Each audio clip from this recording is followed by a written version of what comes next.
Greetings, this is Charles Darwin, and I'm here to talk to you again about leaves.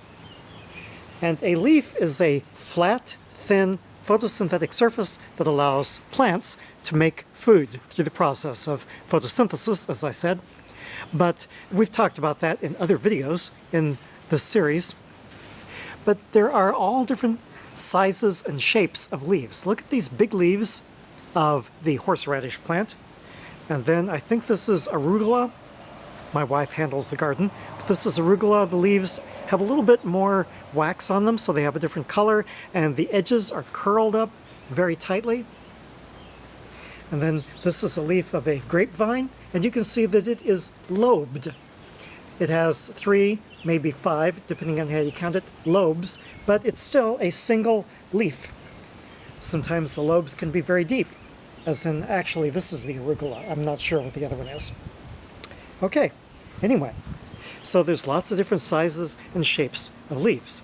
These, for instance, are somewhat small, of the various kinds of mint.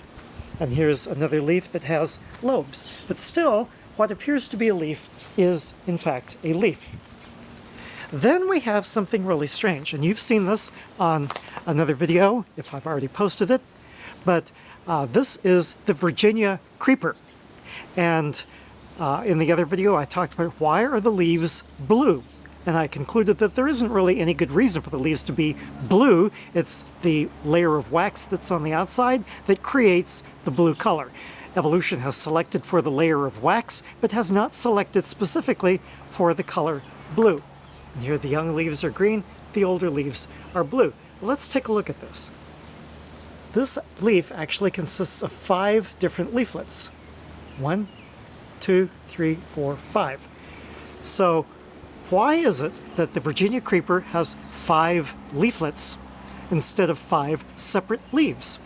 Well, I'm here to tell you that there may not be any particularly good evolutionary reason for that either. Because what a leaf has to do is be a flat photosynthetic surface, protect itself from being overwhelmed by the elements, and then whether it does that through having leaves or through having leaflets may not really matter all that much. So let's look at some other examples as we go along here. I'll try to keep my finger out of the way of the camera. Okay, now as we come and look at, see these violet leaves? Okay, they're all entire leaves, even though the leaves can be very small, as in this collection of thyme plants. Then there's something strange here. This is a nandina bush, and it appears to have lots of little leaves. But actually, let me show you what the leaf of a nandina actually looks like. Here it is. This is the leaf of a nandina.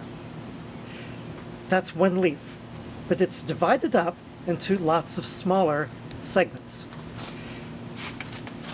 I showed you the example of the Virginia creeper that had 5 leaflets. Well, here, this nandina leaf has, this is a leaflet right here, all the way. That is a leaflet. And each leaflet consists of a smaller collection of photosynthetic surfaces. And then, so what we have is 4 levels of division. Here's the first, the entire leaf. Here's the second, the leaflet. And here's the third. And then each one of these is the 4th. So the nandina leaf is divided up into lots of smaller parts. Why?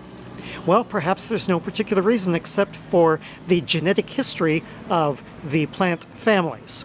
That plant families, or that plants in the Vitaceae, that is the grape family in which you find the Virginia creeper, is more likely to produce compound leaves, that is, leaves with leaflets, than other plant families might. And that is certainly true of the plant family Berberidaceae, which is what nandina is in. And so it doesn't matter so long as you have photosynthetic surfaces that are the right size. It doesn't matter whether they're leaves, leaflets, or even something more complicated than that. Natural selection acts upon whatever it has, and sometimes the adaptations that we notice are not those that are of importance to natural selection.